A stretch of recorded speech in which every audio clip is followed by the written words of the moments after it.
열왕기하 1장. 아합 왕이 죽은 후 모압이 독립하려고 이스라엘에 대항해 반란을 일으켰다.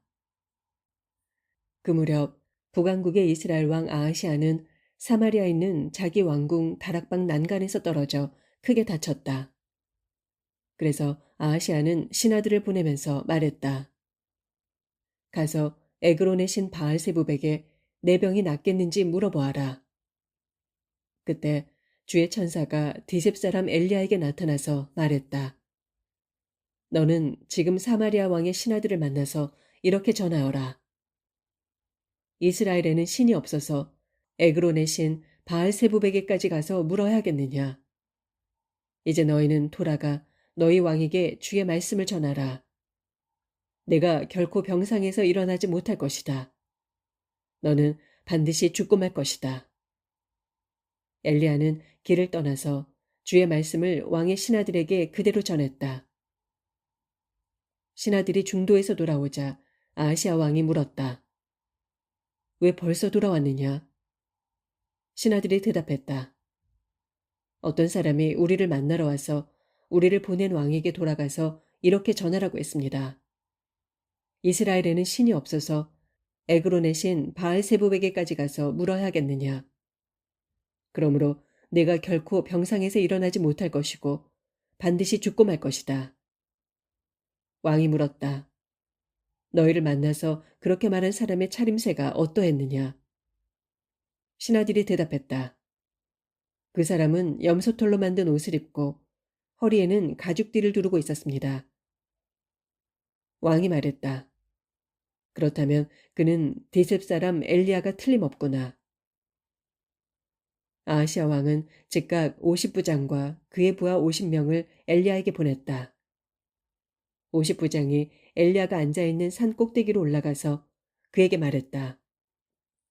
하나님의 사람이여, 왕의 명령이니 어서 내려오시오. 엘리야가 50부장에게 말했다. 내가 하나님의 사람이라면 하늘에서 불이 내려와 너와 내 부하 50명을 태워버릴 것이다. 그러자 하늘에서 즉시 불이 떨어져 50부장과 그의 부하 50명을 모두 태워버렸다. 아하시아 왕은 다시 엘리야에게 다른 50부장과 그의 부하 50명을 보냈다. 50부장이 엘리야에게 말했다. 하나님의 사람이여, 왕의 명령이니 당장 내려갑시다. 엘리야가 대답했다. 내가 하나님의 사람이라면 하늘에서 불이 내려와 너와 내 부하 50명을 태워버릴 것이다. 그러자 하늘에서 즉시 불이 떨어져 50부장과 그의 부하 50명을 모두 태워버렸다. 아하시아 왕은 세 번째로 50부장과 그의 부하 50명을 또 보냈다. 세 번째 50부장은 산으로 올라가 엘리야 앞에 엎드려 간청했다. 하나님의 사람이여, 저와 제 부하들의 목숨을 소중히 여겨 주십시오. 이미 2번이나 하늘에서 불이 내려와 50부장과 그의 부하들을 모두 태워버렸습니다. 하지만 이번만큼은 저와 제 부하들의 목숨을 소중하게 여겨주시기를 바랍니다. 그때 주의 천사가 엘리야에게 말했다. 그와 함께 내려가라. 두려워하지 말고 왕을 만나도록 하라. 엘리야는 즉시 일어나 그 50부장과 함께 왕에게로 갔다. 엘리야가 아하시아 왕에게 말했다. 주께서 왕에게 하시는 말씀을 들으시오. 너는 이스라엘의 신이 없어서 에그론의 신 바알세부백에까지 가서 물어야 하겠느냐. 그러므로 내가 결코 병상에서 일어나지 못하고 반드시 죽고 말 것이다. 엘리야가 전한 주의 말씀대로 과연 아하시아 왕이 죽었다. 그에게는 아들이 없어서 그의 동생 여호람이 아하시아의 뒤를 이어 이스라엘의 왕이 되었다. 때는 여호사밧의 아들 여호람이 남왕국의 유다를 다스린 지 2년째 되던 해였다. 북왕국 이스라엘 왕 아하시아의 통치 기간에 있었던 다른 일들과 그의 치적 등에 대해서는 이스라엘 왕들의 연대기에 기록되어 있다. 2장. 주께서 엘리야를 회오리 바람에 실어 하늘로 데려가시려고 할 때 엘리야와 그의 제자 엘리사는 길갈에서 길을 나서려고 하는 참이었다. 엘리야가 엘리사에게 말했다. 엘리사, 너는 여기 남아 있어라. 주께서는 나에게 베델로 가라고 말씀하셨다. 그러나 엘리사는 이렇게 말했다. 주께서 확실히 살아계시고 스승님이 확실히 살아계심을 두고 맹세합니다. 저는 결코 스승님 곁을 떠나지 않겠습니다. 이리하여 그들 둘은 함께 베델로 갔다. 베델에 있는 예언자 수련생들이 엘리사에게로 와서 물었다. 주께서는 오늘 당신의 스승님을 데려가려고 하시는데 알고 계십니까? 엘리사가 대답했다.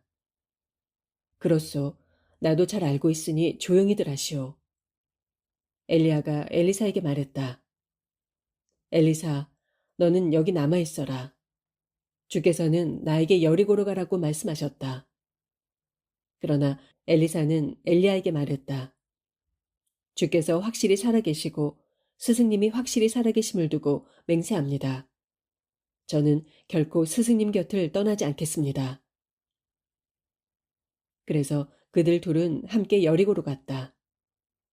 여리고에 있는 예언자 수련생들이 엘리사에게 와서 물었다. 주께서 오늘 당신의 스승님을 데려가려고 하시는데 알고 계십니까? 엘리사가 대답했다. 그렇소. 나도 잘 알고 있으니 조용히들 하시오. 엘리야가 엘리사에게 말했다. 엘리사, 너는 여기 남아 있어라. 주께서는 나에게 요단강으로 가라고 말씀하셨다. 그러나 엘리사는 엘리야에게 말했다. 주께서 확실히 살아계시고 스승님이 확실히 살아계심을 두고 맹세합니다. 저는 결코 스승님 곁을 떠나지 않겠습니다. 그래서 그들 둘은 함께 길을 떠나 요단강으로 갔다. 예언자 수련생들 중 50명이 뒤따라오다가 엘리야와 엘리사가 함께 요단강가에 서 있는 것을 멀리서 바라보았다. 엘리야가 자기의 겉옷을 벗은 후 그것을 둘둘 말아서 요단강물을 내리치자 물이 좌우로 갈라졌다. 두 사람은 마른 땅을 밟고 요단강을 건넜다. 요단강 건너편에 이르자 엘리야가 엘리사에게 물었다. 주께서 나를 데려가시기 전에 내가 너를 위해 무엇을 해주면 좋으냐? 엘리사가 대답했다. 스승님이 가지고 계신 능력을 제가 갑절로 받기를 원합니다. 엘리야가 대답했다. 너는 참으로 어려운 것을 요구하는구나. 하지만 주께서 나를 데리고 올라가는 광경을 네가 보게 된다면 아마도 내 요청대로 될 것이다. 그러나 만일 그렇지 않다면 내 요청은 이루어지지 않을 것이다. 이처럼 그들이 함께 이야기를 나누면서 걸어가고 있는데 갑자기 불말들이 끄는 불전차가 나타나서 둘 사이를 갈라놓았다. 그런 후에 엘리야를 회오리 바람으로 휘감아 하늘로 데리고 올라갔다. 그 광경을 보고 엘리사가 외쳤다. 나의 아버지여, 나의 아버지여, 이스라엘의 전차여, 이스라엘의 기병이시여. 엘리사는 엘리야가 더 이상 보이지 않게 되자 입고 있던 자기 옷을 힘껏 잡아당겨 두 조각으로 찢었다. 그러고는 엘리야가 떨어뜨린 겉옷을 주워들고 요단강가에 돌아와 섰다. 엘리사는 엘리야가 떨어뜨린 겉옷으로 요단강물을 치면서 외쳤다. 엘리야의 하나님, 주께서는 지금 어디에 계십니까? 그러자 요단강물이 좌우로 갈라지면서 마른 땅이 드러났고 엘리사는 걸어서 요단강을 건넜다. 여리고에서 뒤따라온 예언자 수련생들이 강 건너편에서 이 광경을 다 보고 있다가 큰 소리로 외쳤다. 엘리야의 능력이 이제 엘리사에게 내렸다. 수련생들은 엘리사에게 달려가 엎드려 절했다. 그들이 말했다. 보십시오. 여기 있는 저희 50명은 모두 건장한 청년들입니다. 그러니 저희들이 선생님의 스승님을 찾아보도록 허락해 주십시오. 주님의 영이 그분을 높이 들어 올려 어느 산 위나 골짜기 같은 데 내려놓았을지도 모르지 않습니까? 엘리사가 대답했다. 아니다. 찾아볼 것 없다. 그러나 예언자 수련생들은 엘리사가 민망할 정도로 계속 간청하였다. 마침내 엘리사가 허락하자 그들 청년 50명은 사흘 동안 곳곳을 두루 돌아다니며 엘리야를 찾았다. 하지만 결국 엘리야를 찾지 못했다. 그들이 여리고 성읍에 머물고 있는 엘리사에게로 돌아오자 그가 꾸짖었다. 그것 봐라. 내가 찾지 말라고 하지 않았더냐. 여리고 성읍의 주민들이 엘리사를 찾아와 간청했다. 선생님께서도 아시는 바와 같이 저희 성읍은 자리가 아주 좋습니다. 하지만 보시다시피 물이 나빠서 농작물이 제대로 열매를 맺지 못합니다. 엘리사가 말했다. 새 대접에 소금을 담아오도록 하시오. 주민들이 엘리사의 말대로 행했다. 엘리사는 우물로 가서 소금을 물에 쏟아부으며 말했다. 이는 주께서 하시는 말씀이다. 내가 이 물을 고쳐놓겠다. 앞으로는 이 물을 마시고 사람이 죽거나 이 물로 인해 농작물이 열매를 맺지 못하는 일이 없을 것이다. 그때부터 그곳의 물은 오늘날까지 엘리사의 말대로 좋은 물이 되었다. 엘리사가 그곳을 떠나 베델로 향했다. 그런데 엘리사가 가는 길에 몇몇 젊은 아이들이 성읍에서 나와서 엘리사를 보고 놀려댔다. 대머리야, 빨리 올라가라. 대머리야, 빨리 올라가라. 엘리사는 몸을 돌려 아이들을 보고는 주의 이름으로 그들을 저주했다. 그러자 숲속에서 갑자기 암곰 2마리가 튀어나오더니 42명의 아이들을 물어서 찢어 죽였다. 엘리사는 그곳을 떠나 갈멜산으로 갔다가 후에 다시 사마리아로 돌아갔다. 3장 남한국 유다왕 여호사밧 18년에 북왕국 이스라엘에서는 아합의 아들 여호람이 왕에 올랐다. 그는 수도 사마리아에서 12년 동안 다스렸다. 여호람은 주께서 보시기에 악한 일을 많이 저질렀으나 그의 아버지 아합과 어머니 이세벨만큼은 악하지 않았다. 그는 부왕 아합이 만든 바알 신상들을 없앴다. 그러나 여호람은 느밧의 아들 여로보암이 저지른 죄를 그대로 따라 행했고 이스라엘 백성을 죄 가운데 빠뜨렸다. 그는 여로보암이 저지른 우상 숭배의 죄로부터 벗어나지 못했다. 모압 왕 메사는 양을 길러서 이스라엘 왕에게 10만 마리의 어린 양과 10만 마리의 순양 털을 바쳤다. 하지만 아합이 죽자 모압 왕은 이스라엘에 대항하여 반란을 일으켰다. 그러자 이스라엘 왕 여호람이 사마리아에서 출정하여 온 이스라엘 군사를 모았다. 여호람은 또 유다 왕 여호사밧에게 사신들을 보내어 전갈하게 했다. 모압 왕이 나를 배반했습니다. 나와 함께 모압을 치러 올라가지 않겠습니까? 유다 왕 여호사밧이 대답했다. 나도 함께 나가 싸우겠습니다. 내 마음은 왕의 마음이고 내 백성의 마음도 왕의 백성의 마음이며 나의 군마 역시 왕의 군마나 다름이 없습니다. 이스라엘 왕 여호람이 물었다. 그러면 우리가 어느 길로 진격해 나가는 것이 좋겠습니까? 유다 왕 여호사밧이 대답했다. 에돔 광야를 통과해서 공격하는 것이 좋겠습니다. 이리하여 이스라엘 왕 여호람은 유다 왕은 물론 에돔 왕과도 함께 모압 정벌에 나섰다. 하지만 길을 돌아서 일주일 동안 행군하고 보니 군사들과 짐승들이 마실 물이 바닥났다. 그러자 이스라엘 왕이 크게 탄식했다. 아, 이를 어쩌면 좋단 말인가. 주께서는 우리들 세 왕을 모압 왕의 손에 넘겨주시려고 우리를 불러내셨단 말인가.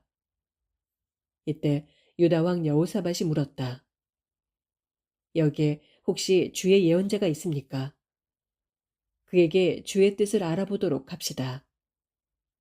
그러자 여호람의 신하들 가운데서 한 사람이 대답했다. 사밧의 아들 엘리사가 여기에 있습니다. 그는 엘리야의 제자로서 엘리야를 시중들며 섬기던 사람입니다. 여호사밧이 말했다. 그 사람이라면 우리에게 주의 뜻을 알려줄 수 있겠군요. 이리하여 이스라엘 왕 여호람과 유다 왕 여호사밧과 에돔 왕은 엘리사에게로 갔다. 그러나 엘리사가 이스라엘 왕에게 말했다.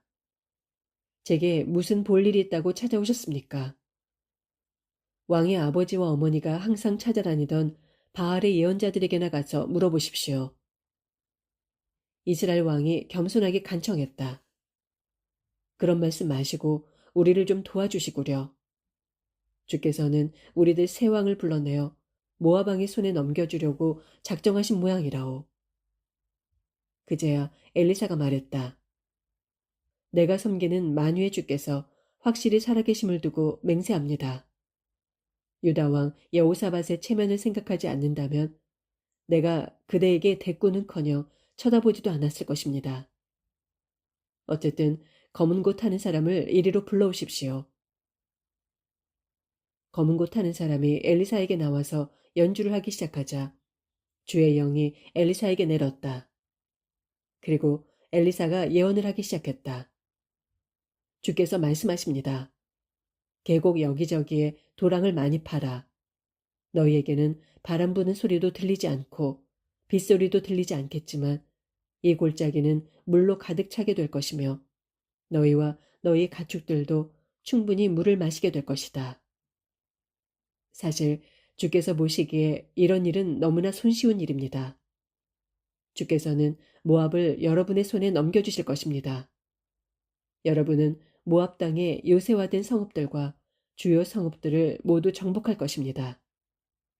여러분은 또 잘 자란 나무들을 모두 베어버릴 것이고 우물들을 다 막아버릴 것이며 모든 기름진 땅을 돌짝밭으로 만들어버릴 것입니다.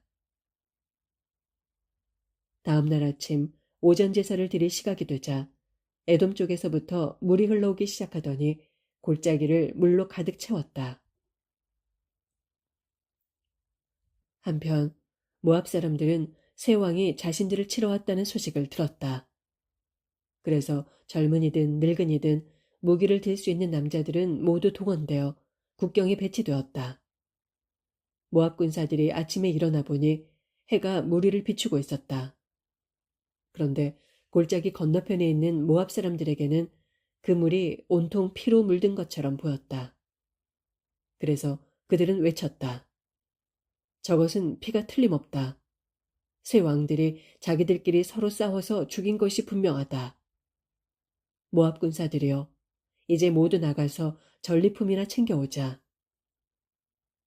그리하여 모압 군사들이 이스라엘 연합군의 진영에 이르자 이스라엘 군사들이 일제히 일어나서 모압 군사들을 치기 시작했다. 크게 당황한 모압 군사들이 겁을 집어먹고 도망치자 이스라엘 연합군은 모압 땅으로 쳐들어가서 모압 군사들을 마구 쳐 죽였다. 이스라엘 군사들은 모압의 성읍들을 파괴하고 기름진 밭을 돌짝밭으로 만들어버렸다. 그들은 또 모든 우물을 막아버렸고 잘 자란 나무들을 베어버렸다. 길 하레셋의 돌담만이 남아있었지만 그것마저도 물매로 무장한 사람들이 애워싸고 공격하여 폐허로 만들어버렸다. 모압 왕은 전세가 크게 불리해지자 칼을 찬 700명의 용사를 거느리고 에돔 왕이 있는 쪽을 뚫고 달아나려 했지만 그 일도 뜻대로 되지 않았다. 그러자 모압 왕은 자신의 뒤를 이어 왕이 될 마다들을 붙잡아 성벽 위에서 불로 태워 자기들의 신에게 제물로 바쳤다. 이를 본 모압 사람들이 큰 충격을 받고 분노심이 끌어올라 죽기 살기로 싸울 태세를 취하자 이스라엘 연합군은 더 이상 공격하지 못하고 후퇴하여 고국으로 돌아갔다.